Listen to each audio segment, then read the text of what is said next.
Ако трябва пак отново аз да се родя, в песен бих превърнала най-тъжните неща. Чувах, че орисана съм да не плача с глас. Скитница съм, скитница съм аз. Па наив не беше само този мой живот. Детели ми си намирах, но не си набрах. Все едно дали избирах някой в късен час. Скитница съм, скитница съм аз. Спокойна съм, когато си край мене. Не може да се случи нищо лошо. Щом заедно сме, няма дни студени. И няма за какво да се тревожа. Така живеем с теб едно съзвучие. Очи в очи, допрели верни длани. Сами прошепват устните, обичам те.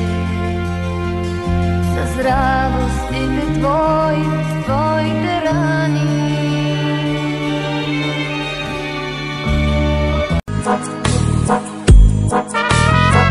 Татко, аз съм твоята малка дъщеря, но живота ме научи на това. Да се справям както мога и сама, дори да падам, пак да ставам, да вървя и да вървя. Малко промени ме възрастта. Силна съм пред хората, но у дома чувства скрити и дълбоко зрели в мен бликват от очите ми след труден ден. След труден ден. И нищо, че за всички други съм жена, за тебе аз съм твоята малка дъщеря. Все така.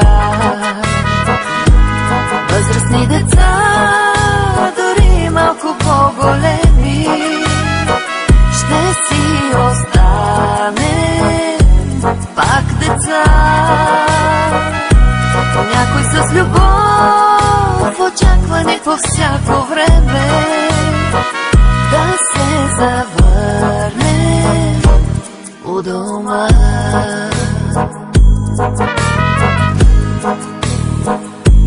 Там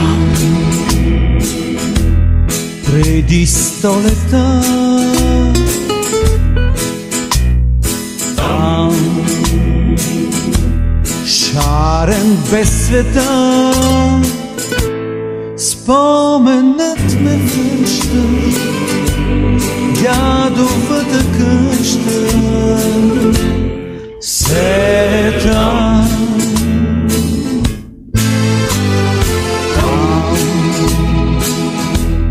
детски смях звъни,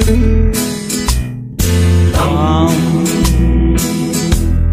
царство на игри.